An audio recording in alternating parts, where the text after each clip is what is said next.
Halo, selamat datang di channel Matpi. Di kesempatan kali ini, kita akan membahas materi trigonometri bagian kelima. Pokok bahasan yang akan dibahas di video kali ini yaitu aplikasi trigonometri dalam kehidupan sehari-hari. Oke, kita langsung ke pembahasannya. Trigonometri banyak diterapkan dalam kehidupan sehari-hari untuk mengukur objek yang sulit dijangkau. Misalnya seperti ketinggian pohon, ketinggian bangunan, ataupun ketinggian gunung. Dalam penerapan trigonometri, kita perlu memahami sudut elevasi dan sudut depresi. Sudut elevasi adalah sudut yang terbentuk antara garis pandang dan garis mendatar dengan posisi pengamat melihat ke atas. Kita perhatikan ilustrasinya berikut ini.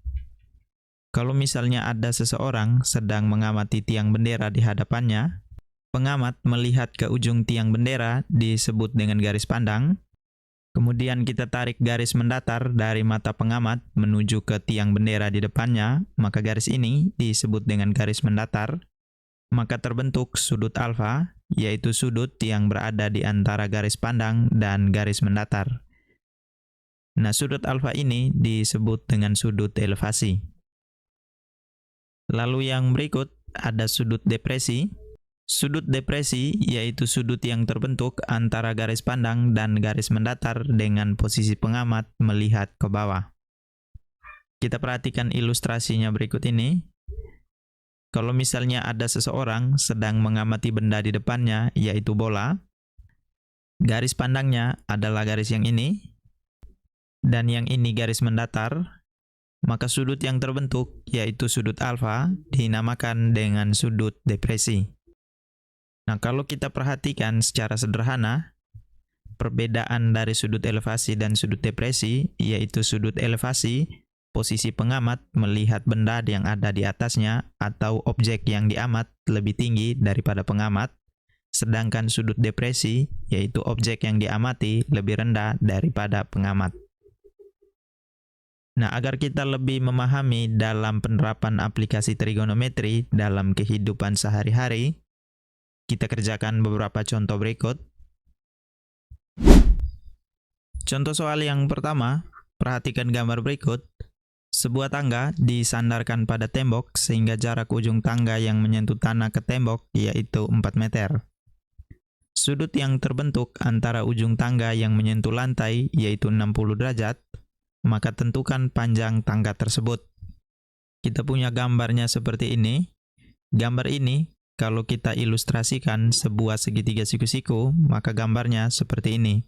Yang diketahui di soal ini, jarak ujung tangga yang menyentuh tanah ke tembok, yaitu 4 meter, maka sisi yang ini, panjangnya 4 meter. Kemudian sudut terbentuk antara ujung tangga yang menyentuh lantai, ujung tangga yang menyentuh lantai yang ini, maka sudutnya, yaitu sudut ini, besarnya 60 derajat. Yang ditanyakan, yaitu panjang tangga, merupakan sisi miring dari segitiga ini. Nah, segitiga ini, kalau kita gambarkan ulang, gambarnya seperti ini.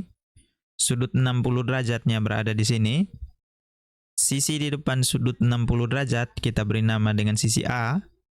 Sisi miringnya, kita beri nama dengan sisi C. Sisi sampingnya bernilai 4. Yang dicari adalah sisi miring dan sisi diketahui adalah sisi samping dan sudutnya 60 derajat.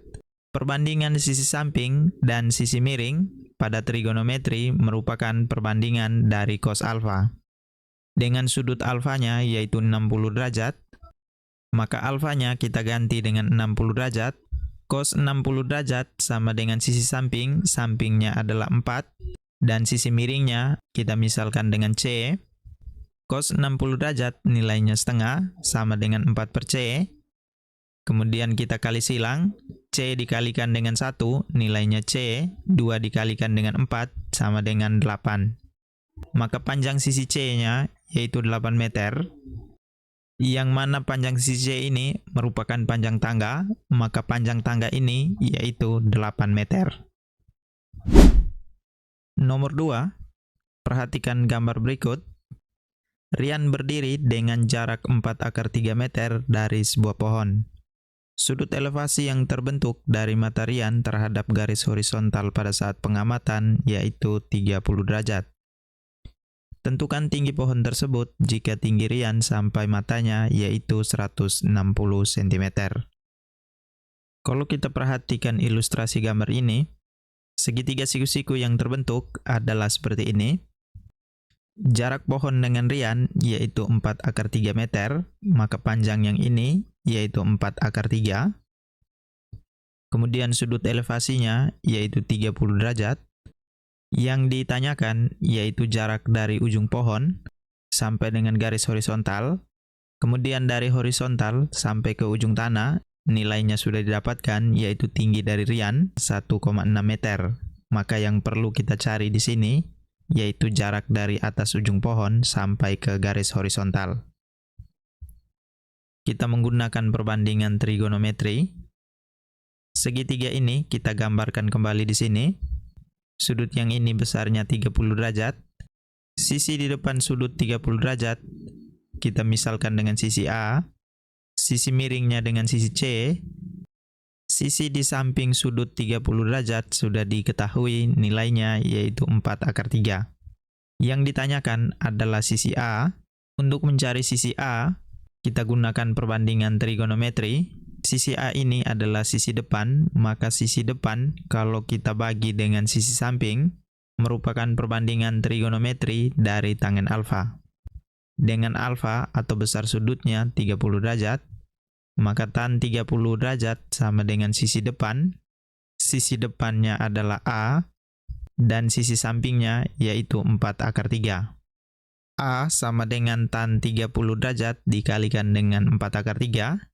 Tan 30 derajat nilainya 1/3/3 dikali dengan 4/3. 1/3 dikalikan dengan 4 nilainya 4/3. /3 dikali dengan /3 nilainya 3. 3 dibagi dengan 3 nilainya 1 dikalikan dengan 4 nilainya sama dengan 4.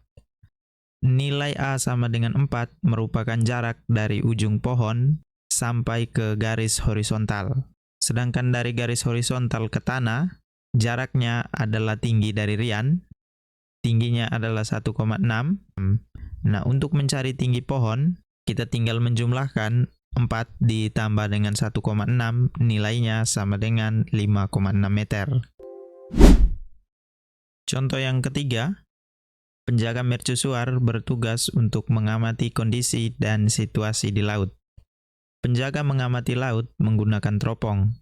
Sudut teropong diatur agar dapat melihat dengan jelas objek yang sedang diamati. Saat sudut teropong membentuk sudut depresi sebesar 30 derajat, ternyata penjaga mercusuar menemukan kapal di tengah laut yang tidak bergerak. Kemudian ia memberikan sinyal berupa lampu sorot mercusuar kepada kapal tersebut. Jika tinggi mercusuar 40 meter, maka jarak kapal ke mercusuar yaitu titik-titik-titik. Ini adalah ilustrasi gambarnya. Dari gambar ini, kalau kita gambarkan segitiga siku-siku, gambarnya seperti ini. Sudut yang ini merupakan sudut depresi, besarnya 30 derajat. Tinggi mercusuar yaitu 40 meter. Nah, yang ditanyakan jarak dari kapal ke mercusuar. Segitiga ini kita gambarkan ulang di sini. Sudut depresinya 30 derajat. Garis yang ini sejajar dengan garis ini, maka sudut yang terbentuk di sini adalah 90 derajat. Karena di sini sudutnya 30 derajat, maka sisanya yaitu 60 derajat. Sudut alfanya adalah 60 derajat, maka sisi di samping sudut alfa panjangnya 40 meter, kemudian sisi di depan sudut alfa kita misalkan dengan X. Nah, sisi yang dicari adalah sisi X. Untuk mencari panjang X, maka kita gunakan perbandingan sisi depan dibagi dengan sisi samping, yang mana sisi depan dibagi dengan sisi samping merupakan nilai dari tangen alfa. Kita punya alfanya adalah 60 derajat, maka tangen 60 derajat sama dengan sisi depannya adalah X, dibagi dengan sisi samping, yaitu 40. Maka untuk mencari nilai X, tangen 60 derajat kita kalikan dengan 40. Tangen 60 derajat nilainya /3 dikali dengan 40 nilainya 40 akar 3. Maka jarak kapal ke mercusuar yaitu 40 akar 3 meter. Oke, sekian pembahasan kita kali ini. Sampai bertemu kembali di video berikutnya. Terima kasih.